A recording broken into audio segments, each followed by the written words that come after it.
Hey guys, welcome back to Independence Ranch and welcome to our new shooting channel. Today we're going to review the ATR 100.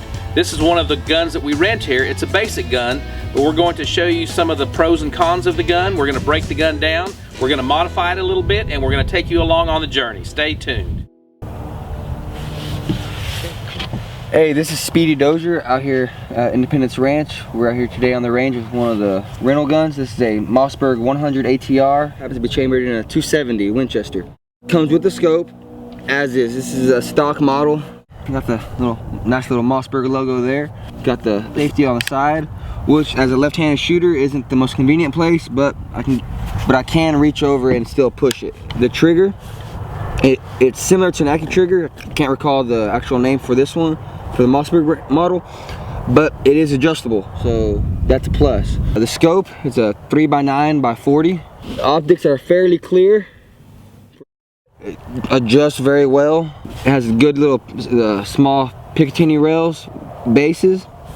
The scope's mounted on there. It hasn't adjusted any, hasn't shifted. It's fairly clear. It's not as clear as some of the higher end scopes, but you get what you pay for with the package deal. It's got a molded cheek piece, which I'm left-handed, but it doesn't stick out far enough to really bother me, and I can just work the bolt with my right hand shooting off a bench. So even though I'm left-handed, it doesn't bother me too bad.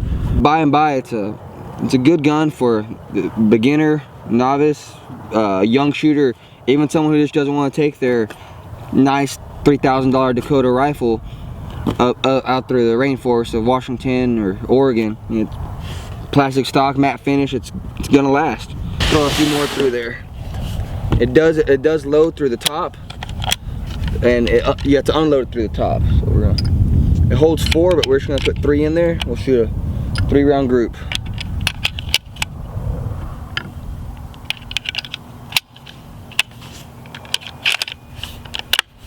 Safety's on.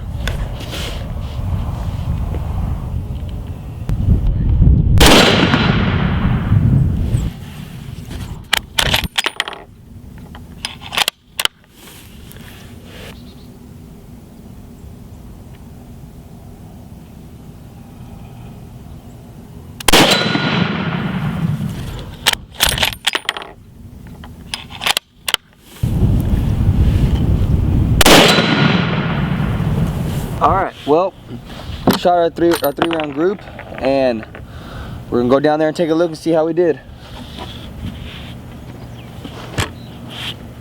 Alright, well, we have our first group. It's up here on the left side. We'll take a look at it.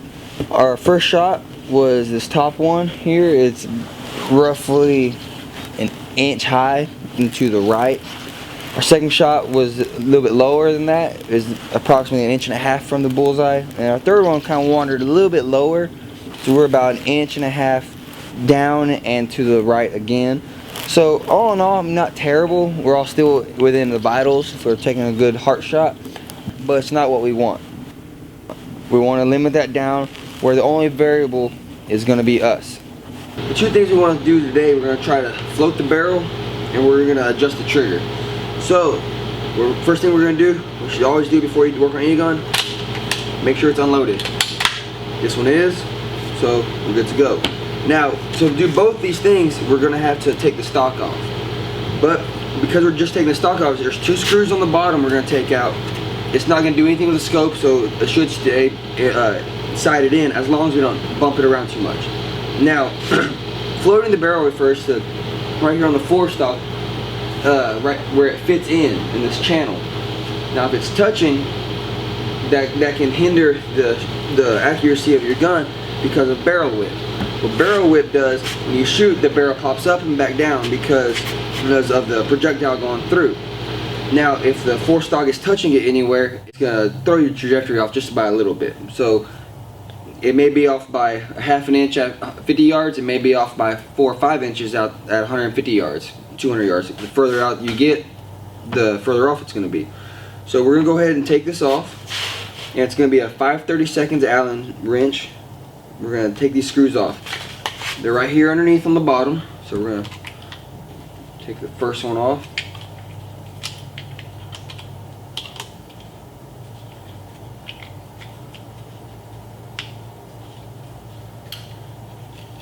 Alright. I'm going to take the second one off. It's right above the trigger guard. Right in front of the trigger guard.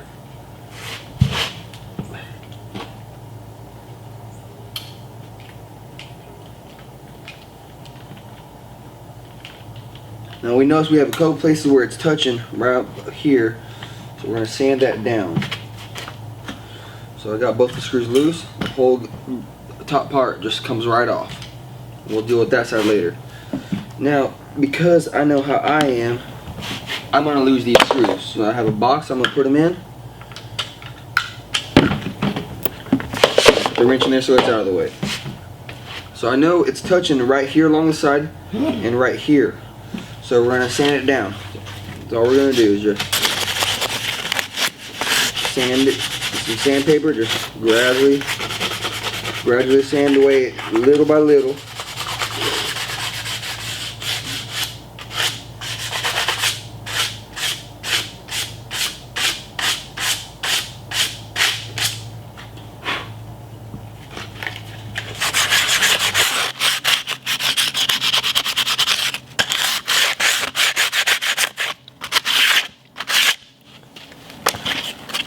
Like I said, I mean, I don't claim to be the best shot because I know I'm not.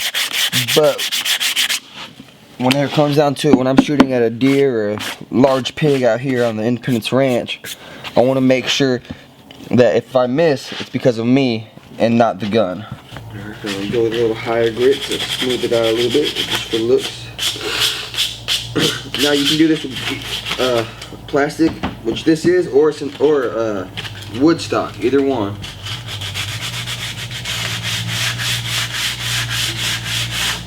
Now, the things we're going to be doing today, they're not going to improve the accuracy to the point where you're never going to miss. The goal of all these different modifications is to limit the amount of variables when you're shooting. So this looks pretty good. Looks like it's not touching anywhere right now. When we bolt it back together, we'll be able to tell. We'll test it. So I think this is good for now. Now the other thing we're going to do is adjust this trigger. So you get a flathead screwdriver right here on the front of the trigger. There's a flathead screw. So we're going to tighten it down to the right, in the clockwise motion, and we're going to do it until this screw is flush. That's as far as you want to adjust it according to the manufacturer. You should not adjust it any further than that, or you can really do some damage. So you want to be very careful not to go past flush with that trigger block. A little bit more. Alright, so we got it flush. That's going to make it a little bit crisper. So what we can do right now, you feel it? I like that a little better. Not a whole lot of difference, but it is noticeable. What is neat, however, on these triggers, the safety feature on them, this right here, it works as a set where if the trigger is bumped without pushing that middle lever, it just locks down and it won't shoot. So you work the bolt again, and then it works just fine. Now, the lighter trigger, there's less of a chance of you pulling to the side when you shoot.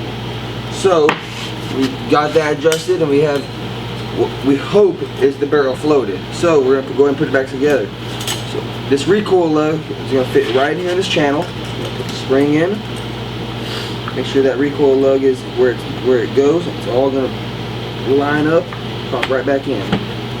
Now these screws, we'll do the shorter one. The shorter one is for the front, and the longer one is the back screw. So we're going to go ahead and get it in. You don't want to over tighten, but you don't want to have it loose.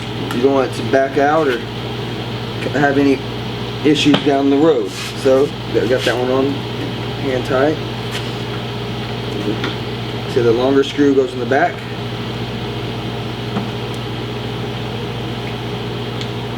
Alright.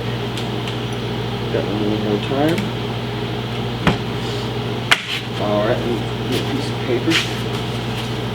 Now, the test, you can use a dollar bill, you can use a piece of paper, doesn't really matter. Your goal is to have this piece of paper go slide all the way down the barrel, between the barrel and the stock, all the way back to the lug. That's all it takes, is that little bit of motion, and it's not noticeable to the human eye, the barrel wick, but it can affect it. So we have it all put back together. Everything's nice and tight. Bolt works well. Safety works. Trigger's working.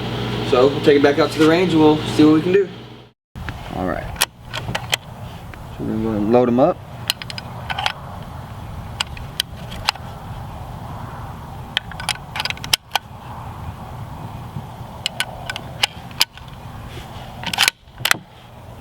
Get these on.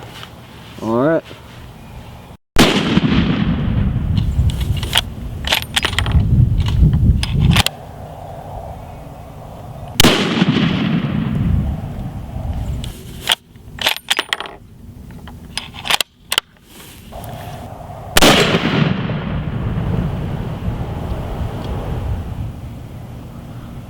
All right. Well, we shot our three round group, and we're gonna go down there and take a look and see how we did.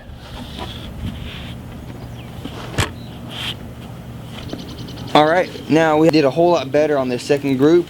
We're looking at, instead of a 2.5 inch group, we're down to a little bit under 1.5 inches, closer to 1.25 inches. Our first shot was about 1 inch down and to the right. Our second shot was slightly below that. We're about 1.5 inches down, slightly to the right. And our third shot is a little bit to the right from that. So we're about 2.5 inches down and to the right of the bullseye. It's a whole lot tighter. I think we've narrowed it down where it's just the ability of myself as a shooter instead of the limits of the gun, which is what our ultimate goal was. So we're going to practice a little bit more, and then hopefully next time you see me, it'll be on a hunt, trying to shoot a pig. Thanks for watching. Hope to see you next time out here on the Independence Ranch.